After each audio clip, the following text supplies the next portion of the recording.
What's up, guys? We got a great episode for you today. We're talking all about Australian sports car racing, better known as V8 Supercars. You know, the rivalry between Ford and Holden. Guys like Alan Moffat, Peter Brock, Mark Skife.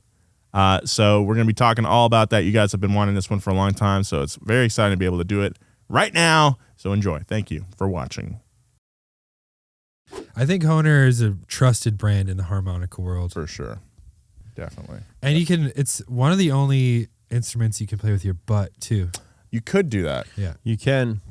You can. Ask me how I know. Ask me how I know. You can play harmonica with your butt. You can't play trumpet. No. Unless you circular breathe through your belly button.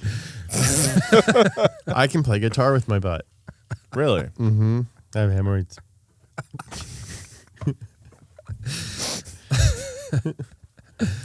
In December of 2000. I'm a picking, I'm a picking, I'm a strumming, I'm a picking, I'm a strumming, I'm a strumming, I'm a picking, I'm a picking, I'm a strumming. Yeah, what's the Australian version of a banjo? A didgeridoo?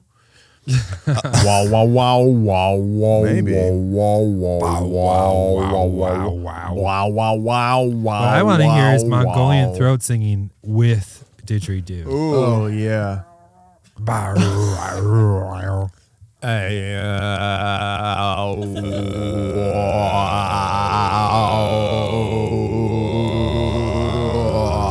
Wake up down to your mind.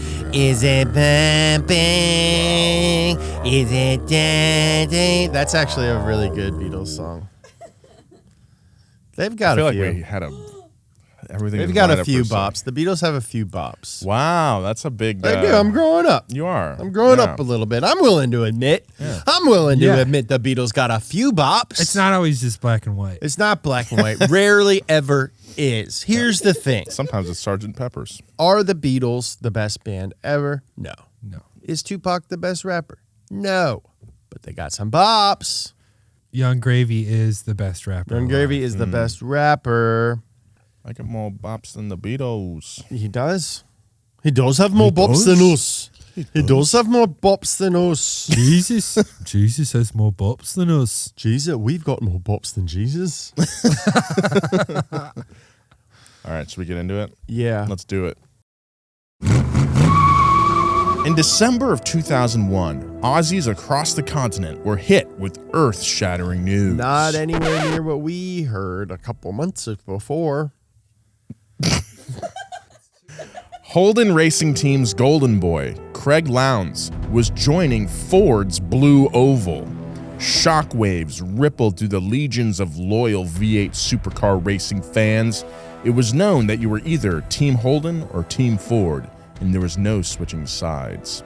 A rivalry deeper than the Hatfield and McCoys and more bitter than the Red Sox and Yankees was about to be put to the ultimate test. But how did this deep-seated rivalry even begin? Is this the story of gladiators being forged in the crucible of ultimate battle, or just two bastions of the same big corporate business propping up car sales with race wins? Has this famed automotive rivalry from down under come to a peaceful conclusion and broken generational racing curses? Today on Past Gas, we dive into the fantastic world of V8 Supercar racing and the decades-long feud between Australian automakers Holden and Ford.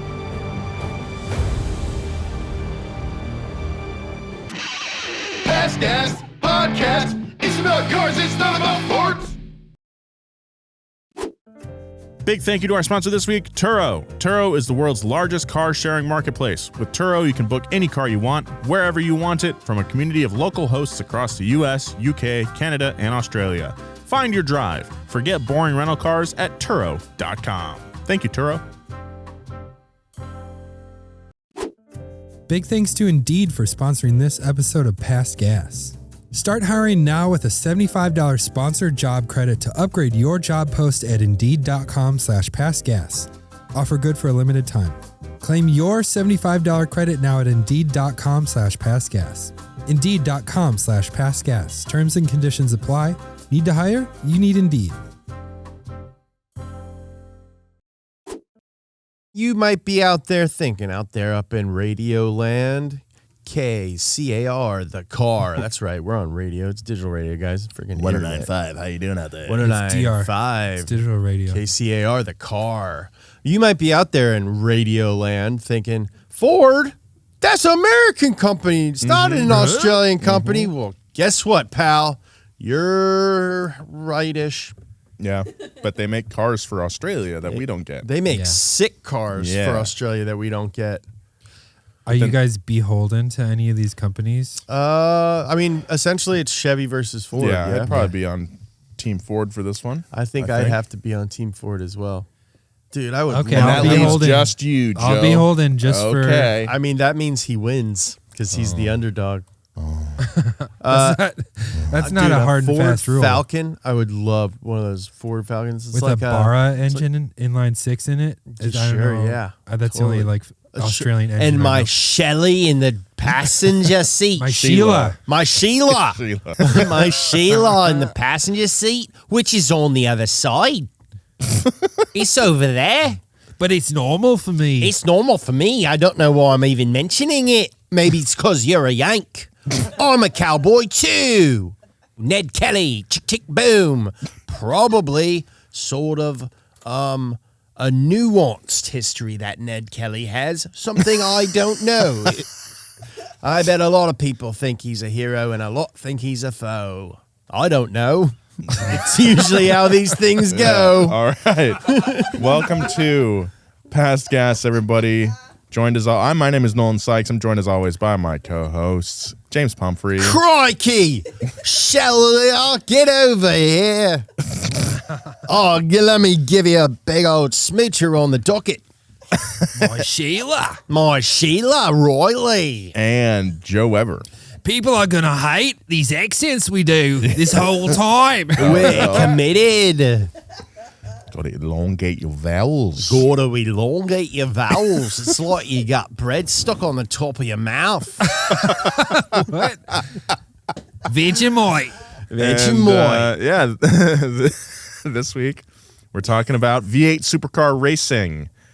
We're getting all the hits. Bathurst, Holden.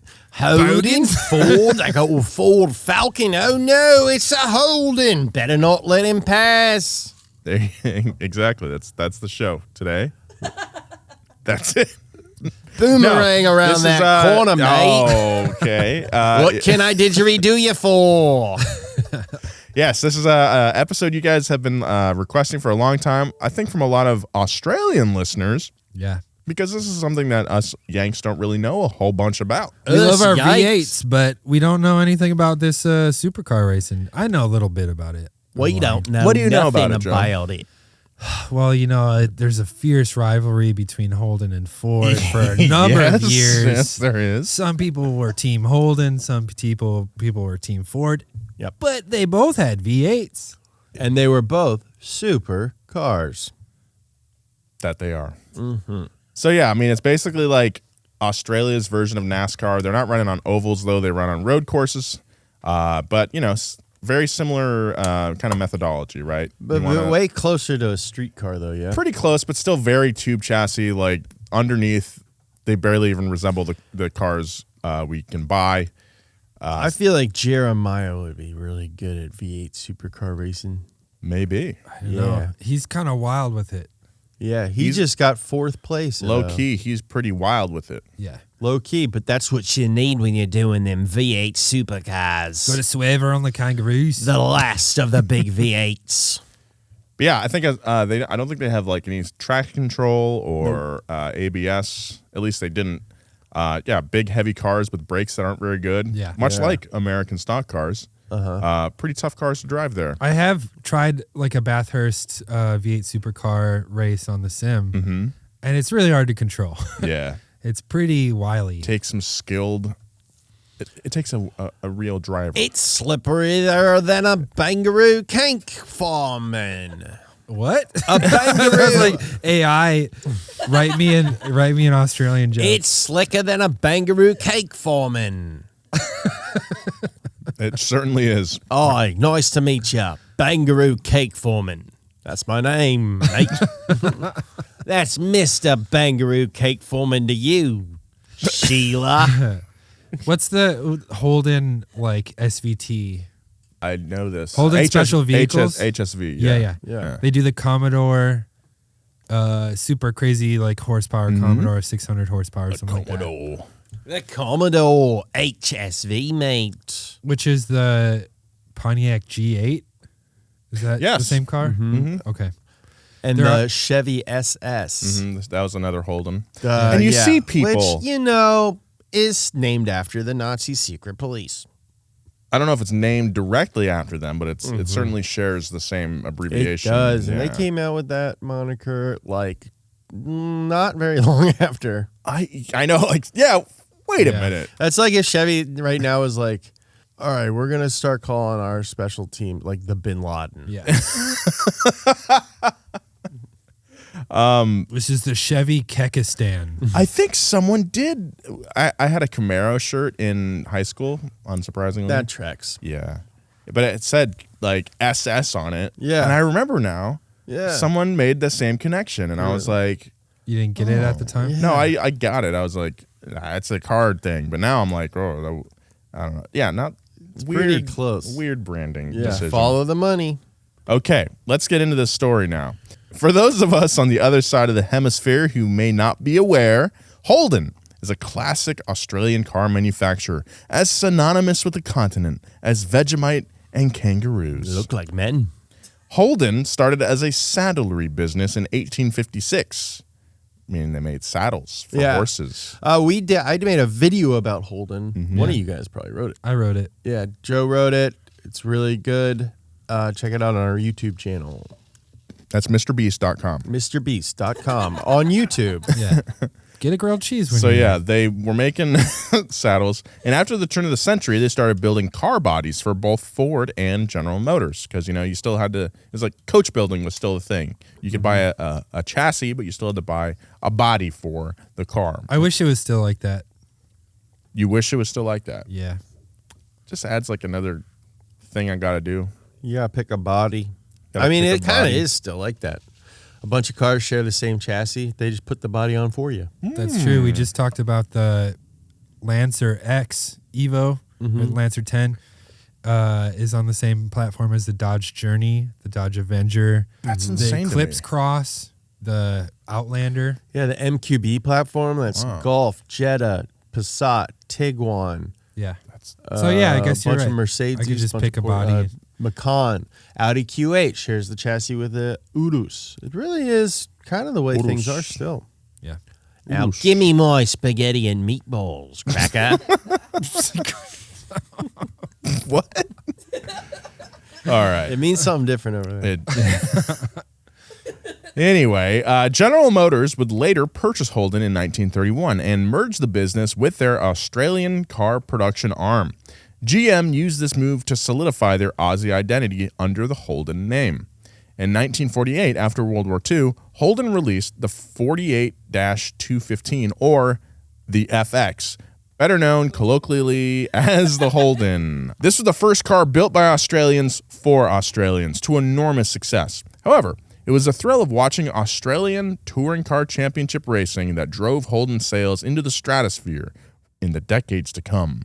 The first Australian Touring Car Championship, or ATCC, or what is now known as the V8 Supercar Series, was originally only a single race held at New Bloss Motor Racing Circuit in Orange, New South Wales on February 1st, 1960. Until 1969, the championship was decided by a single race consisting of just 20 laps around a track that was 75 miles long. The race is 75 miles. Oh. I was like, that's a long-ass racetrack. It's a long track, but it's not that long. It's No, it's 20 not. laps, 75 miles total. That's a pretty small window to decide a championship, in my opinion. That is, Yeah. not a, seems like a picnic. Like, that might dictate car sales in the country for an entire year. That's insane. Just 75 miles. Dude. 20 laps is probably over in, 45 minutes. Mm-hmm. And then they have a barbecue. Nah. Cars were not as reliable back then, so if they're trying to sell cars, you don't want a bunch of them breaking my down. car can go 75 miles. How about you heck off? Yeah, That's not that heck the right off. Dude, you know what that means in Australia? I don't want to know. Way worse. Anyway, It the has race... something to. It has something to do with SS. Oh. The race also changed locations each year. So, All right. there you go. Holden had been the only Australian car manufacturer for 12 years until Ford launched their Australian-made Falcon in 1960. Ford Falcon. I want an Sick. Australian Falcon. And I also want the car. Unlike the Holden vehicles, the first generations of Falcons were widely unreliable, and Holden held their share of car sales in Australia at about 50% throughout the 1960s. That's a big chunk. That's a big chunk because, okay, we just introduced Ford as another Australian car maker. So, like, you were thinking 50% Holden, 50% Ford. No, that's 50% Holden, 50% everything else because they still sold other crap there. You know what I'm saying? Yeah. Okay? Just think about that. But something changed in 1965. Australian supercar racer Norman Beachy. Cool. Dude, I would call him Normandy. Normandy. Normandy Beachy. Oh, yeah. I'd be Normandy Beachy. D-Day, dude. I'd call him D-Day. D-Day. Norman D-Day Beachy. That's pretty Like the good. guy from yeah, Animal dude. House? Yeah. Yeah. He was like 55 years old. Well, Norman Beachy won the ATCC in an absolutely stunning Neptune Blue notchback Ford Mustang, powered by a Shelby American engine. That's cool. Beachy had specifically traveled to America to order his winning Mustang, the racing engine and spare parts in person from my grandpa, Carroll Shelby himself. Chili King. Chili King. I want to Chili wish King. last week, this is going to air in a couple weeks, but last week was Father's Day. I want to give a big shout to my dad, Jeremy Clarkson, and my grandpa, Carroll Shelby. You see, when you don't have a father, you get to make them up.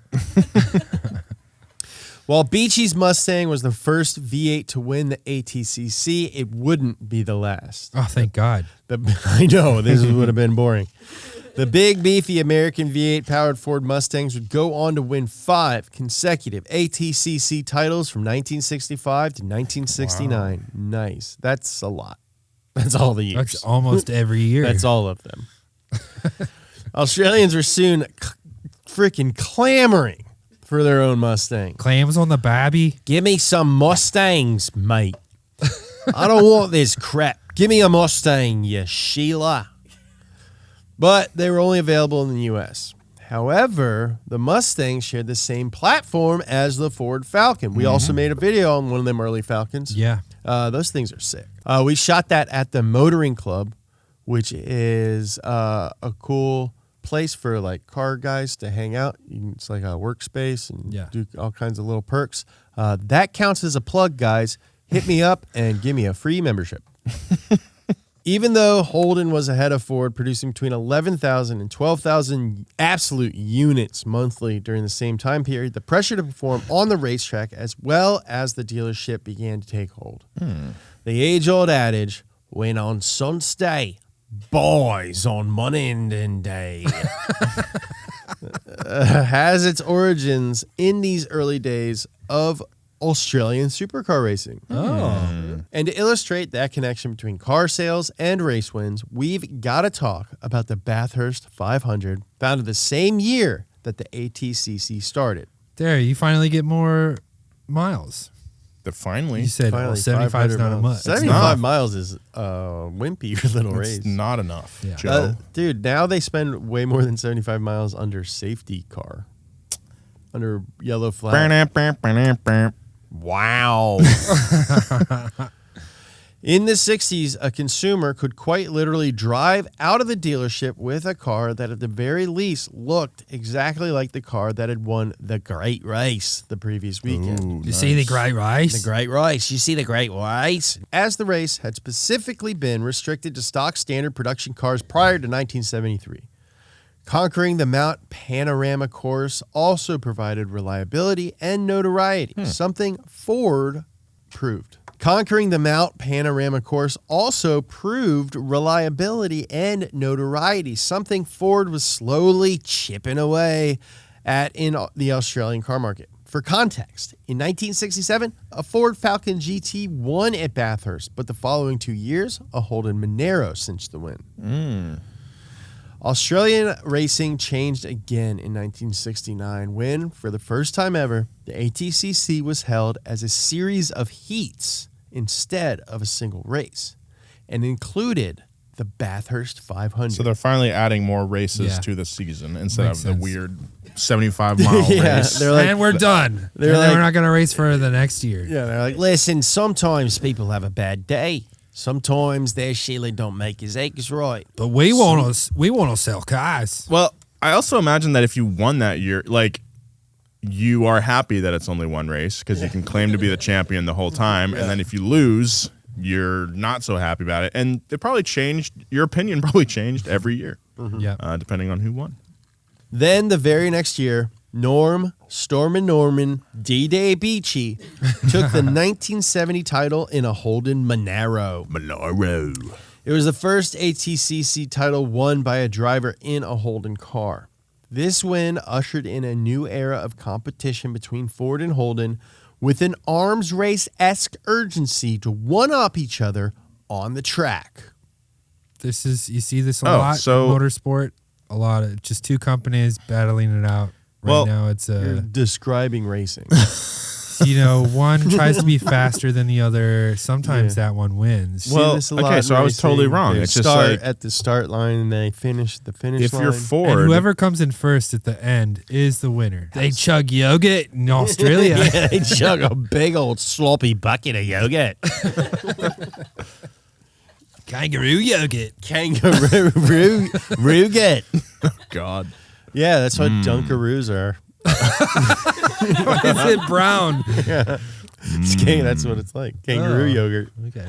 A lot It's- of nutrients. I was gonna say breast milk, but that's redundant. Scrape All it out of milk. the pouch. All milk comes from breasts.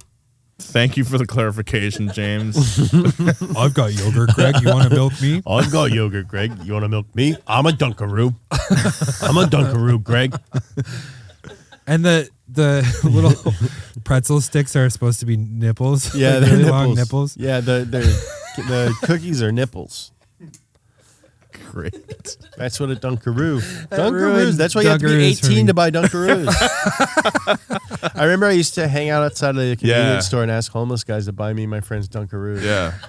I did come out with like vodka, and you're like, Yeah. "What the I was hell?" like, I don't want vodka. I want that sweet, sweet kangaroo teat juice. I want to dip the nipple chips in it.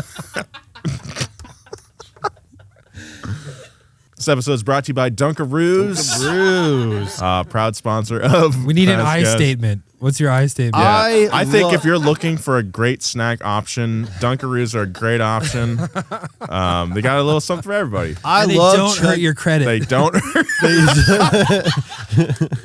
Rue juice. I love chugging that sweet, thick Rue juice. And the only thing that makes it better is the nipple-shaped cookies.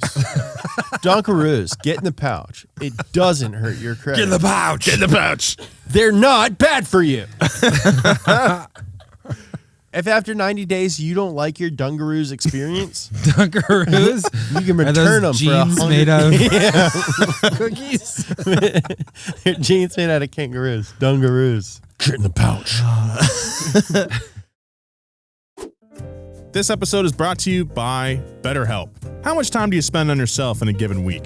How much time do you spend on other people? How do you balance the two? It's so easy to get caught up in what everyone else needs from you and never take a moment to think about what you need for yourself. I definitely can relate. I'm a people pleaser. Therapy can give you the tools to find more balance in life so you can keep supporting others without leaving yourself behind. And what better way to hop into therapy than with BetterHelp? Therapy is awesome. It's helpful for learning positive coping skills and how to set boundaries. It empowers you to be the best version of yourself. And it's not just for those who experience major trauma.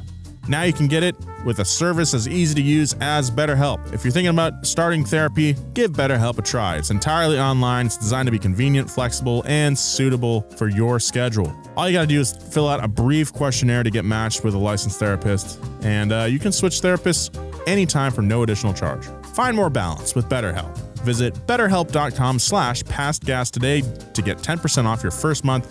That's BetterHelp, HELP.com/pastgas. Thank you very much, BetterHelp, for sponsoring this episode. Big thanks to Indeed for sponsoring this episode of Past Gas. If you're hiring for your own business on your own, you're basically trying to ride a bicycle with flippers on. It's too hard while you're doing it like that. You just need to breathe, take it easy, and keep it simple. If you're hiring, you need Indeed, and here's why. Indeed is the hiring platform where you can attract, interview, and hire all in one place. Instead of spending hours on multiple job sites searching through candidates with the right skills, Indeed's a powerful hiring platform that can help you do it all. With Instant Match, over 80% of employers get quality candidates whose resumes on Indeed match their job description the moment they sponsor a job, according to Indeed Data US. Look, as someone who hires people regularly, I really like Indeed's features, especially the hiring platform. It's just super simple to use, and candidates you invite to apply are 3 times more likely to apply to your job than candidates who only see it in search, according to US Indeed data. Start hiring now with a $75 sponsored job credit to upgrade your job post at Indeed.com/PassGas. Offer good for a limited time. Claim your $75 credit now at Indeed.com/PassGas. Indeed.com/PassGas. Terms and conditions apply. Need to hire? You need Indeed. The 1970s introduced a new rivalry between drivers, not just car manufacturers. Because to fan the flames of competition and launch a rivalry to the status of legends, you're going to need some main characters. Nice. Dude, that means casting. Uh-oh, here we go. Alan Moffat. He was a Canadian who moved to Australia when he was 17. I was going to say Jay Baruchel. Oh. He started racing in the early 60s and never looked back. No way. I want to blacklist Jay Baruchel. Why? Huh? I got my reasons. Was he rude to you at a party or something? Or No. I just think he's an awful actor. Alan Moffat. I like alive. the comedic stylings of Jay Baruchel. You are that tracks. Yeah, I like, Have you guys What? You're a Googled this guy? Baruchel head? I wouldn't call myself a Baruchel head. If anything, I'm a Jason Dude, Segel. Baruchel- Okay, so I love Jason Segel.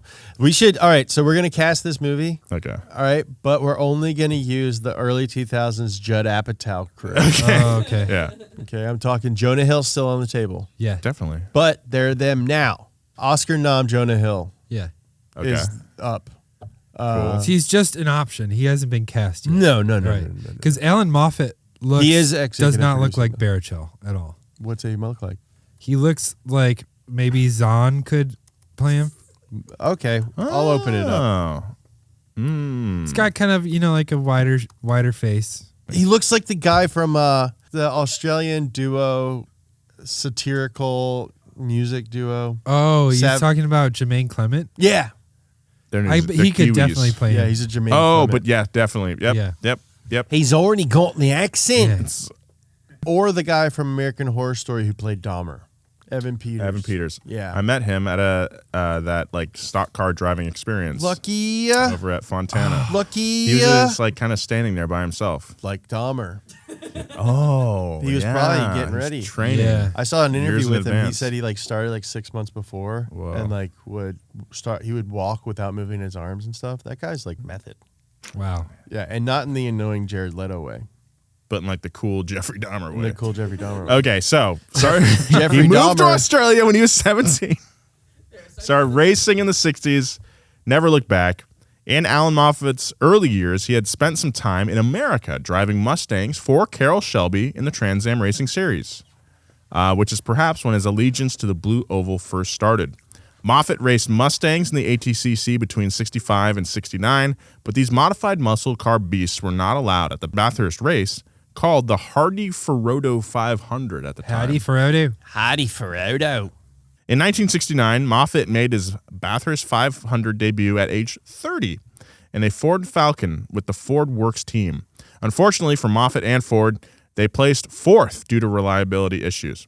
However, unlike the other drivers on his team, Moffat was able to work with the obstacles instead of against them. For example, the driver was able to avoid a significant pileup simply because his Falcon was jammed in neutral out of a particularly tight corner. Nice. Silver linings, I guess. Moffat's skill in treating the car gently yet maintaining his lead would not go unnoticed in the following years. Moffat brought a Bathurst victory to the Ford team in 1970 and 71. This established the Ford Falcon as the car to beat, with Ford making important improvements each year. Good. That's good. They should. They should. They should be expected to. Well- They shouldn't be rewarded for it. What do they want to be raise? rewarded for doing What do what they you're want to Should be raise? awarded for making No. good improvements. No. More success, more success, more success, more success. And Do you want to then- feel it? No, you No. can't. No, you don't. We get it because we Yeah. bought it. It's ours now. That's my impression. Well, of in something in my 1972, you guys might be happy to hear this, James. These improvements came to an abrupt halt. Thank God. Maybe they can buy it back. The Bathurst race rules required at least 200 cars to be sold at Australian dealerships in order for the vehicle to qualify for entry for the race. It was a homologation rule. The nation suddenly became gripped with the fear of 160-mile-per-hour supercars on our roads, unquote, and a media panic ensued. This forced Ford to chuck their planned Phase 4 Ford Falcon, that's a mouthful, to appease public relations. Moffitt, along with other Ford Works drivers, were forced to drive the previous year's model Falcon at Bathurst. The race went on in wet weather, and the Ford team was incapacitated by issues with the Falcon's unreliable brakes. It rains in Australia? And that's where Peter Brock came in. We've talked about Peter Brock. This is the other Peter Brock. The other Peter Brock. Peter Brock is one of Australia's most recognizable race car drivers, whose reputation, both as a stone-cold endurance driver and a new age pseudoscience nut, precedes him. Is this the guy that put the crystal in his car? It sure is, Joe. We did Yes. an episode on him, number 160. You can hear about the, what was it called? Like the energy inverter or something like that. The energy polarizer. Thank you, Christina. Anyway, Brock's career revolved around the Bathurst race on Mount Panorama. He made his debut in 1969, the same year as Moffitt, in a Holden Monaro. Brock finished third that year, ahead of Moffitt. In 1972, Brock would claim the first of his record 9 wins at Bathurst. Driving a Holden Torana in wet conditions, he snatched the Bathurst winning streak from Moffitt and Ford at a very opportune time. The very next year, the Bathurst race was expanded from 500 miles, Joe, to 1,000 kilometers, or 621.4 miles in America. It's weird to go from miles to kilometers. And the entire ATCC made some regulation changes. The Confederation of Australian Motorsports, or CAMS, implemented Group C regulations for touring cars across all of ATCC. And this meant that the ATCC would no longer allow highly modified class cars like the Ford Mustangs that had dominated since '65, nor the production touring class cars, which typically won at Bathurst. Only mildly modified touring cars were allowed to run from then on. Moffitt won the first Bathurst 1000 and then claimed the 1973 ATCC crown as well, despite the fact that his Ford Falcon GTHO Get the hell out! was stolen before the 6th round race in Adelaide. Oh, that sucks. Yeah, Moffitt ended up competing in a borrowed Falcon and was bested by Brock in his Torana. A few days later, Moffitt's real car was recovered in a ditch with minor damage, as well as a note that read, quote, My apologies to Alan. Sorry we inconvenienced you, but what a beaut car it was. I hope you go on to beat the Tiranas, Alan. Sorry about the spare carby, but we had to hawk it for fuel. What a thirsty beast it was. Signed, the Phantom Hunter. That's awesome. That's really great. He's driving his car around, and they're like, "Oh, there's another carbon here. Let's sell it. Buy gas. Yeah, and drive this shit." This is a thirsty beast. This is a thirsty beast. It sounds wild. like some of the DMs I get. Yeah. Just like insane. Yeah. But like thinking that like you get it. Yeah. What a thirsty beast it was. It's like, dude. Around this time, despite Moffitt's strong showing, the suits at Ford were spooked. They had stood by the supercar scare of 1972 and the new Group C regulations, but when Moffitt had his car stolen, they said enough was enough. Ford cited the oil crisis of '73 as the reason they decided to quit while they were ahead and pulled their support from all ATCC racing. That's such a bogus reason. Bogus. They're just like waiting for something to happen. Well, remember as well, at the time, a lot of manufacturers pulled out of their factory Yeah. works racing because also they didn't want regulators to have to do it for them. yeah. You know, Regulators. Mount up. Mount up. this meant that for Moffitt, along with his Ford teammates, they now needed to find their own funding and start private teams if they wanted to continue racing. Moffitt already had an established private racing team of his own, but that didn't ease the blow. In 1974, the Holden dealer team had a leg up, while the previous Ford drivers all scrambled to find sponsorships and financing. Ooh. Although Peter Brock did not finish at the Bathurst race that year, and a Ford Falcon ended up taking the win, Brock claimed his first ATCC title. Brock parted ways with the Holden dealer team and achieved his second Bathurst win in 1975 in a privately funded Holden Tirana. Really? His previous Holden team member, Colin Colin Bond, took the ATCC crown home. As for Moffitt, he failed to finish the Bathurst race in both 1974 and 1975, but claimed his second ATCC title in 76 despite more trouble again prior to the Adelaide race.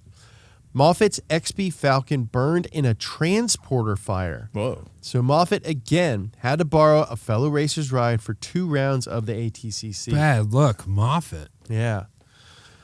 His new Falcon would be assembled in just 8 weeks with the help of Ford and would go on to see Moffitt's greatest racing achievements the next year. Having officially withdrawn from racing in 1973, Ford was still providing backdoor assistance to the Moffitt Racing Team during the 1976 and 1977 seasons, and the driver claimed his third ATCC title in 1977 with their help. Who doesn't like a little backdoor assistance? His secret weapon was teammate Colin Bond. Have you ever met my British cousin James? I don't use guns, just a bangaroo. Is my wife, Sheila Dirt Nasty. Colin had just switched to Ford after driving for Holden for 8 years. Moffitt and Bond's Fords dominated at Bathurst that year, crossing the finish line in tandem for a 1-2 finish. That's cool. Boom, click, click, boom, regulators mount up. This is still considered one of the most memorable Mount Panorama moments of all time, especially in hindsight. You know, I didn't appreciate it when I was there, but looking back, it was a pretty good race. Yeah. I wasn't even alive, but looking back, I think it was pretty significant. You see someone in like a Bathurst 1977 shirt, and you're like, you weren't even there. You weren't even there. Name 7 Bathurst 1977 races. Le Mans champ Jackie Eakes, spelled ICKX, which is sick. Well, he went too rough on the unreliable brakes of the Falcon during his laps. For the last 12 of the Bathurst, Moffat lost all braking Moffat. That's like a really expensive synth bass. For the last 12 laps of Bathurst, Moffat lost all braking capability and still finished a full lap ahead of the brand new Holden A9X hatchback Tirana. Dang. Wow. It's almost no surprise that in 1977, for the first time, Ford outsold Holden in Australia, with the Ford Falcon edging out the Holden Kingswood. Wait, it edged position. out the Kingwood? Yeah, it edged out the Kingwood for the top position. The little backdoor support. I'm top now. The moment Ford had been Interesting. working for was finally here, but it didn't last long. Holden launched the Commodore at the end of 1978, and by 1979, they were back on top of the car sales rankings. Nice. In 1978, the Hardee's Heroes Top 10 Shootout qualifying format was introduced at Bathurst, later called the Hardy Ferodo 1000. This is a one-lap qualifying race that decides the top 10 places on the starting So it's grid. like a sprint? Probably a sprint, time F1 sprint. It's a kind of time thing? attack. It's like yeah. a 50-yard dash. Yeah. That first year in 1978, Peter Brock took pole position in a Holden Tirana A9X, which is cool looking. It's super cool. Super it's like a cool. Fox body Mustang. Super cool. He went on to win the Great Race for the 3rd time. Then a 4th time in 1979, winning by an outrageous 6 laps. This and guy just again, keeps for winning. a 5th time in 1980 in the new Holden Commodore. Wow. Holden cars, absolute. What is a Commodore? It's like a It's like a sea captain? Commodore Norrington. It's a sea captain. Yeah. President of a yacht club.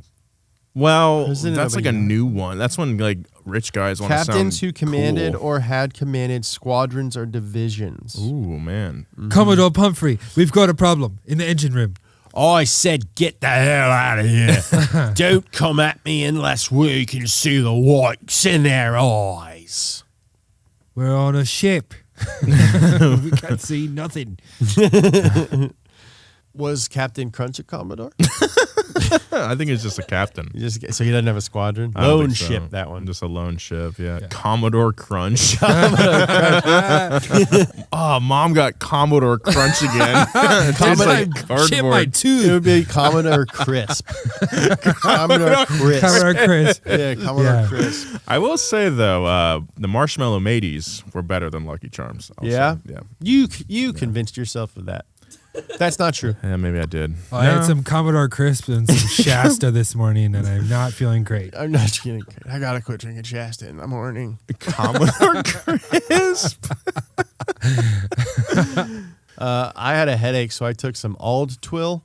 And I'm dizzy. And my fingernails are bleeding. Oh, seriousness, I was playing with the dog this weekend, and I stubbed my toe really hard, and my freaking toenail's about to fall off. Ah, that's gross. It hurt so bad. I don't even have a dog.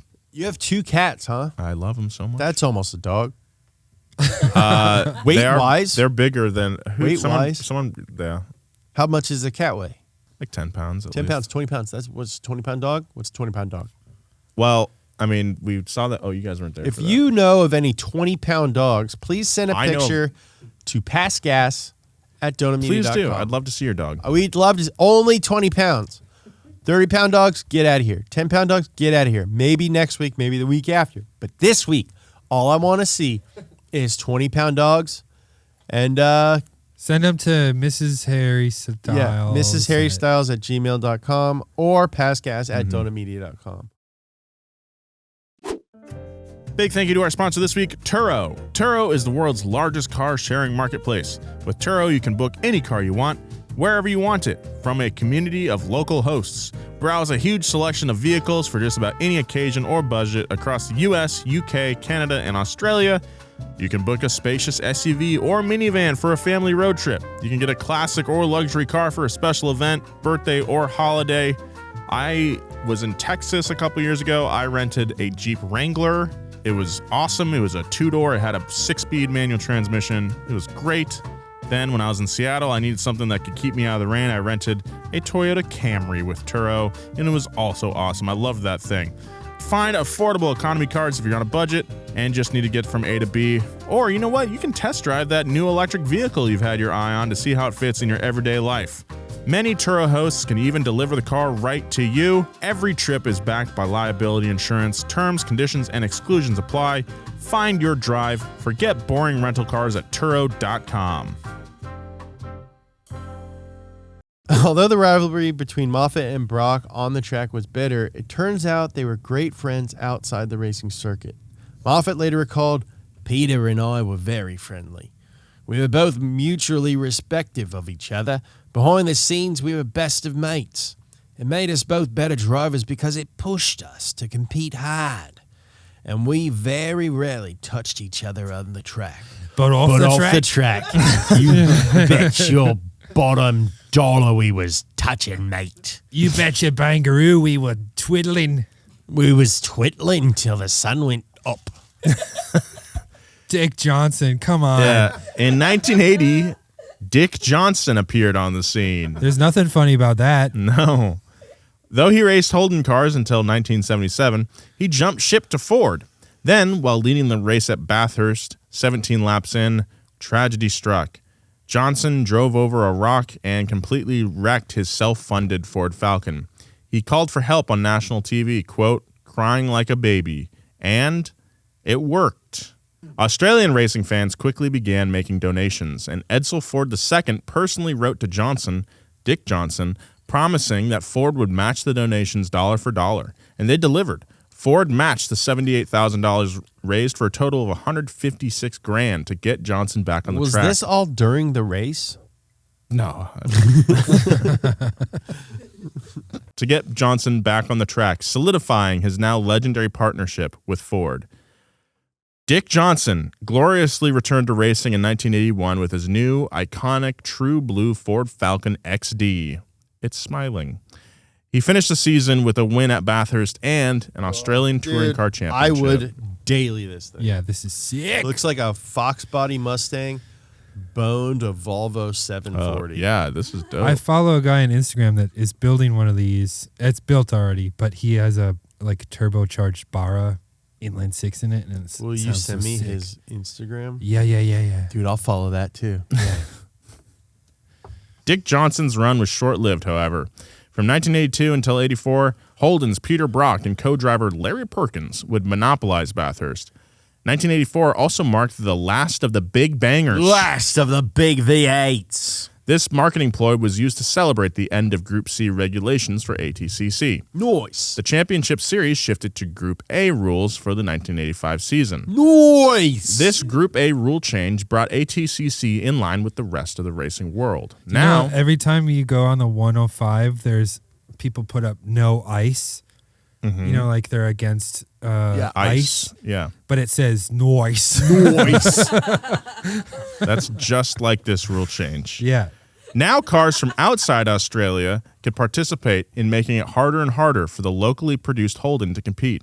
Neither a Holden nor a Ford won the ATCC or the Bathurst that race that year. The drama picked back up in 1987 at Mount Panorama. Peter Brock, in a Holden Commodore, struggled to qualify in the top 10 shootout for the first time and started in 20th position. During lap 34, he had engine trouble and was forced to move to his second team car. He managed to come in third behind two Ford Sierras, which were later disqualified for technical irregularities. Oh. Local hero Brocky had won his 9th and final Bathurst. Nice. Those Sierras, this was the Kazi era. They're sweet, yes. Right? Yep. But, Joe, Dick Johnson was not far behind in his own Ford Bathurst triumph. In 1989, he won his second Bathurst in a Ford Sierra Turbo. Nice. This was the last time that a single car led every single lap before winning Bathurst. Wow. Throughout most of the 1980s, the Ford Falcon reigned as the top-selling car in Australia. The Ford Falcon peaked at 15.3% of all Australian car sales in 1987.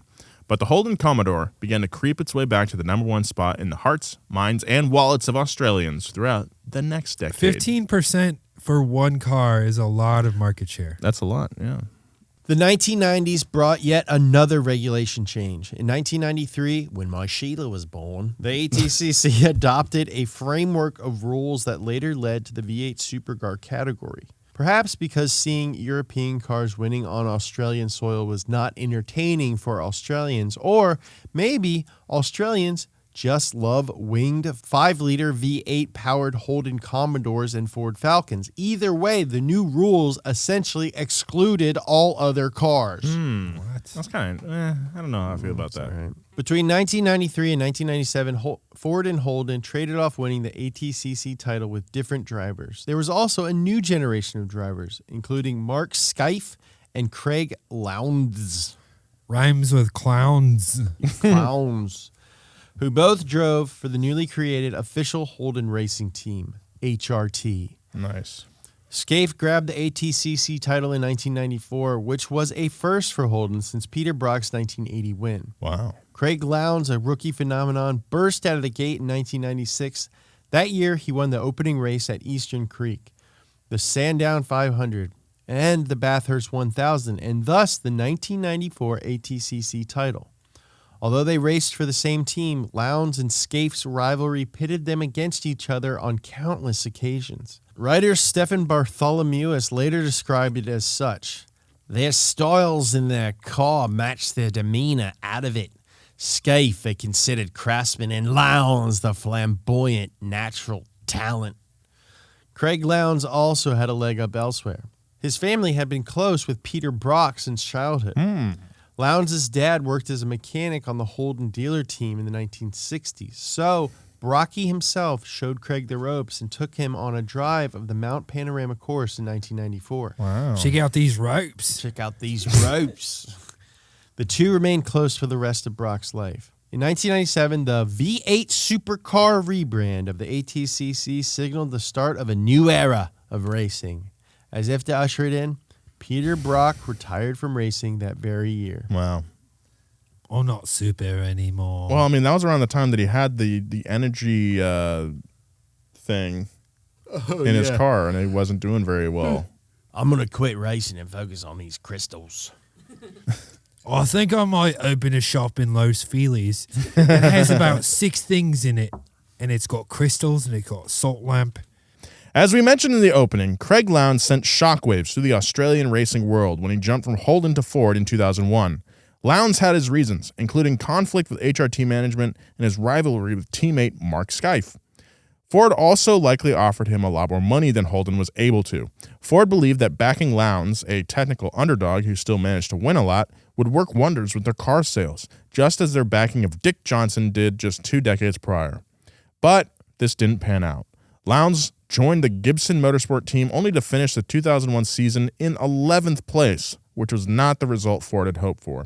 Meanwhile, ex-HRT teammate Skaife won the 2001 season.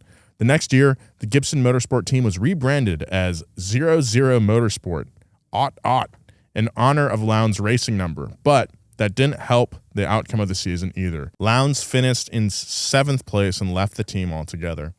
In 2003, Project Blueprint regulations were introduced to V8 Supercar racing. This virtually removed the ongoing fight over consistency and standardized the Ford Falcons and Holden Commodores even further. The Holden Commodore was updated with a new double front wishbone suspension to bring it into line with the new Ford Falcon. Later that year, Ford won their first V8 Supercars championship in 6 years with driver Marcos Ambrose, something he repeated the following year. American listeners may recognize his name because Ambrose moved to NASCAR in 2006. I knew that name. I was like, who is that? Who is that, Marcos You're an Ambrose? American listener. I am. I've always said that about you. Yes. That same year, Australian racing fans were devastated when Peter Brock died in a racing accident. The trophy for the Bathurst Endurance Classic was renamed the Peter Brock Trophy, and for his part, Craig Lowndes came back to win the event, his first in a decade, and in honor of his old friend. This was Ford's first victory at Bathurst since 1998. In an incredible turn of events, the 888 team lost Ford sponsorship in 2010, and Craig Lowndes once again found himself behind the wheel of a Holden Commodore, alongside former teammate and bitter rival Mark Skaife. However, the championship went to Dick Johnson Racing, another one of our old buddies. Dickie Johnson. Dick Johnson, smelly boy. The rest of the decade held some interesting moments. In 2011, 888 Racing Engineering became the first team to sweep the 3 major crowns in the sport after switching from Ford to Holden vehicles. Interesting. The 2013 Car of the Future plans opened the V8 Supercar playing field to allow other manufacturers to once again compete against Ford and Holden. Finally. It was announced that Holden would stop all car production in 2021. The last factory-backed Holden cars raced in 2021, 2022, and in 2023, the Chevy Camaro replaced the iconic Holden That's Commodore. right. Now you got Mustangs in there. You got Camaros. Just looking at the website here, you got a bunch of Mustangs and You got Camaros. It's all in Bangaroos. there. I swear to God, there's another manufacturer that was in there recently that I was like, that's very interesting. But now it looks like it's Suzuki. only... No, I think it's just only Ford and Chevy now. So that's... Which is like the same. Yeah, it's the same. Anyway. So rest in peace, Holden. Rest in peace, Holden. The Holden versus Ford story has everything a great rivalry needs. A mythical origin story that goes back generations. Clear colors for fans that proudly display their allegiances. And a heart-wrenching story of underdogs battling against the odds. We got a little listener mail. Mm-hmm. Hello, Nolan, Joe, and James. My name, I guess she saved the best for last. My name's Laura, and I'm probably not in your target demographic. I'm 57 years young. She didn't say that. I made it up. I'm 57 years old. I drive a 2013 Honda Odyssey that I won't replace until it falls apart. I'm a very cautious driver, and I don't work on my own vehicles. Yet, all my adult life, I've appreciated fine, fast cars. Nice, Laura. I enjoy going to car shows and meets. I think the Grand Tour and classic Top Gear are great. And I love watching drift cars. Hell Heck yeah, Laura. This podcast and your YouTube channel, along with watching my son repair his 2009 Impreza, I'm sorry, in the driveway last summer, inspired me to take a basic automotive maintenance class late last year right. at a Laura. vocational school. Yeah. Sweet. I had a great time and learned a lot! Exclamation point.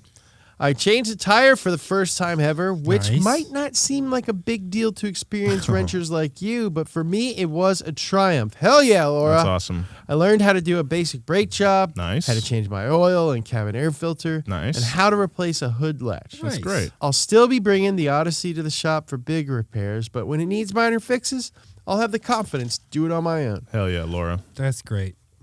Thanks for motivating me to better myself and learn new skills with this podcast and your YouTube channel. Keep it juiced. Laura, you keep it juiced too, Laura. You keep it juiced, Laura. P.S. My son asked me to ask you to consider doing a past gas episode on Middle Eastern car culture. This one's for you, Henry. What's up, Henry? Yeah, we Nice. might, dude. There's a lot of crazy crap over there, like 2JZ powered little trucks Yeah. and stuff. Patrol, Fun. Nissan Patrols.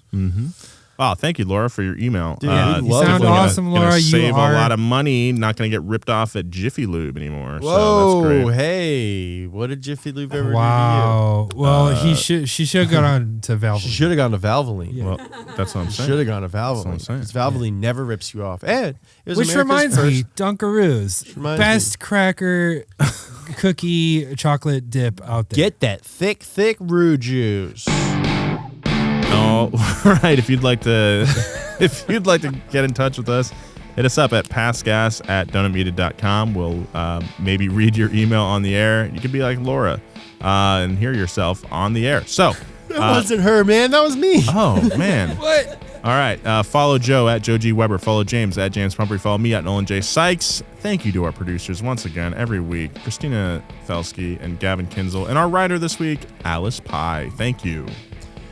Give me back my son. Bye. Bye.